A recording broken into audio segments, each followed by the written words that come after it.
Sirah Nabawiyah Ibnu Hisham. Bab 2009. Daus Zu Salaban dan awal pemerintahan Habasyah serta Hayat yang menguasai Yaman. Ibnu Ishaq berkata, ada seorang di antara mereka yang berhasil selamat dari pembunuhan massal itu. Dia bernama Daus Zu Salaban. Saat melarikan diri, dia menunggang kudanya dan melewati tanah berpasir sehingga mereka tidak mampu mengejarnya. Dia terus melakukan pelariannya dengan cara ini, hingga akhirnya dia menemui Kaisar Romawi. Dia meminta bantuan Kaisar untuk mengalahkan Zunuwas dan pasukannya, serta memberitahukan apa yang menimpa orang-orang yang dibunuh secara massal itu. Kaisar berkata, negerimu terlalu jauh dari tempat kami, namun demikian aku akan menuliskan surat kepada Raja Habasyah, kini Ethiopia, karena sesungguhnya dia beragama sebagaimana agama kita dan dia lebih dekat ke negerimu. Dia kemudian menulis surat kepada Raja Habasyah dan memintanya untuk membantunya serta membalas dendam atas perlakuan Zunuwas. Daus datang menemui Raja Najasyi dengan membawa surat Kaisar, dan Najasyi pun segera mengirim pasukannya yang berjumlah 70.000 di bawah komando seorang yang bernama Arya. Di antara pasukannya ada seorang yang bernama Abraha al-Ashram. Arya bersama pasukannya segera mengarungi lautan hingga dia mendarat di pantai Yaman. Daus Zu Salaban juga ikut bersama mereka.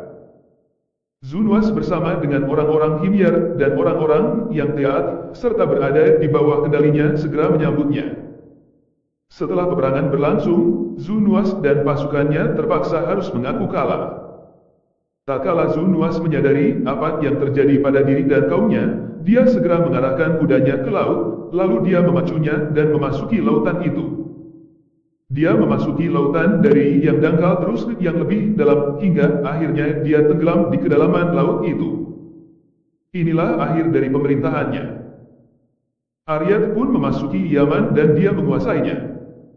Maka berkatalah seorang penduduk Yaman saat dia menceritakan apa yang dilakukan Daus untuk meminta bantuan pada orang-orang Habasyah. Tidaklah seperti Daus, tidak pula seperti apa yang dia bawa dalam perjalanannya. Peribahasa ini berlaku hingga kini di Yaman. Zujadan Al-Himyari berkata, tenanglah, air mata tidak bisa mengembalikan apa yang telah berlalu. Janganlah engkau hancur karena runtuhan masa lalu. Apakah setelah Bainun tidak akan ada lagi mata air dan jejak? Dan setelah Silhin, manusia akan membangun rumah-rumah lagi. Bainun, Silhan, dan Gumdan adalah benteng-benteng di Yaman yang dihancurkan oleh Arya, dan tidak ada benteng yang sama dengan benteng-benteng itu di tengah manusia. Zujadan juga berkata, biarkan aku membuatmu tidak punya bapak dan kau tidak akan sanggup. Caci makimu telah mengeringkan air liurku. Aku mendengarkan musik para penyanyi di masa lalu yang demikian merdu, dan kami disuguhi arak yang murni dan terbaik. Meminum arak tanpa rasa risih, karena sahabatku tidak pernah mencelaku atas perbuatanku. Karena kematian, tidak ada yang mampu menghadang, walaupun meminum obat wangi dari para dukun obat, tidak pula para rahib di puncak biaranya, atau burung heriang yang sedang berputar di sekitar sarangnya. Kau telah dengar tentang menara Gumdan yang ada di puncak gunung menjulang, yang dilukis dengan batu yang indah, bersih, basah dengan tanah, dan lampu-lampu minyak bersinar di dalamnya. Kala senja tiba, laksana sinar kilat, sedangkan pohon kurmanya yang ditanam untuknya demikian indahnya, dengan buah yang ranum hampir doyong dengan tandan kurmanya. Kini semua itu telah menjadi abu dan mengubah keindahannya menjadi kobaran api. Zunuwas menyerah kalah. Dia memperingatkan kaumnya tentang hidup yang sempit. Berdasarkan syair di atas, Az-Zubah Az-Sakafi mengatakan sebuah syair serupa.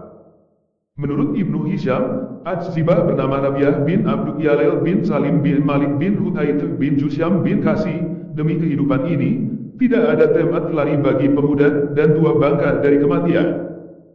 Demi kehidupan ini, tak ada tempat yang lapang bagi seorang pemuda.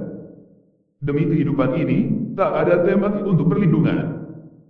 Apakah setelah kabilah-kabilah Himyar telah dihancurkan di sebuah pagi dengan serangan di Dezetat Al-Abar, dengan sejuta pasukan yang menyerbu, laksana langit sebelum mencurahkan hujan? Teriakan mereka membuat tul kuda yang terikat di dekat rumah. Angin dan bau badannya mereka melenyapkan. Jumlah mereka laksana pasir yang membuat pepohonan menjadi kering kerontang. Amr bin Madi Karib Az-Zubaidi mengatakan tentang pertentangan yang terjadi antara dirinya dengan Qais bin Maksum Al-Muradi, di mana dia mendengar Qais mengancamnya. Ia mengatakan kepada Qais tentang orang-orang Himyar dan kejayaannya, serta kekuasaan yang senantiasa berada di tangan mereka. Apakah engkau mengancamku seakan engkau Zurwain dengan kehidupan yang lebih baik, atau engkau laksana Zunwas? Atau siapapun yang mendapatkan nikmat yang datang sebelum kamu, dengan kerajaan yang demikian kokoh di tengah manusia, yang telah lama umurnya laksana zamannya. Yang demikian perkasa, keras, dan perkasa, maka penduduknya menjadi hancur dan kekuasaannya beralih tangan dari manusia ke manusia yang lain. Ibnu Hisham berkata, Zubayd bin Salamah bin Mazin bin Munabi bin Sahabe bin Sade al-Asirah bin Majhij. Disebutkan pula bahwa namanya adalah Zubayd bin Sa'ab bin Sade al-Asirah, ada pula yang menyebutkan namanya adalah Zubayd bin Sa'ab. Sedangkan murad adalah Yuhabir bin Majhij. Ibnu Hisham berkata, telah menuturkan kepada saya Abu Ubaidah, dia berkata, Umar bin Khattab menulis surat kepada Salman bin Rabi'ah al-Bahili.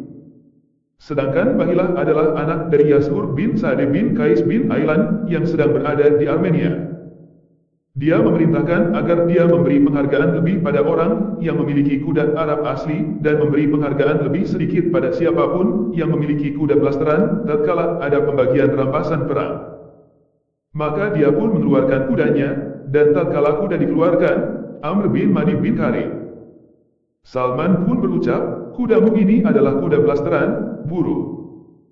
Maka, Amr marah dan dia melompat ke depan Salman dan mengancamnya, dan Amr pun mengucapkan bait syair di atas. Inilah yang pernah dikatakan oleh Sathi sang juru ramal dalam ucapannya, orang-orang Habasyah, Ethiopia, akan menginjakkan kakinya di tanah kalian, mereka akan menguasai antara Abian hingga Jurasi. Atau apa yang dikatakan oleh sang juru ramal Syik, orang-orang hitam akan menginjakkan kaki mereka di tanah kalian, dan mereka akan melepaskan anak-anak dari perhatian kalian. Mereka akan berkuasa dari Abian hingga Najran.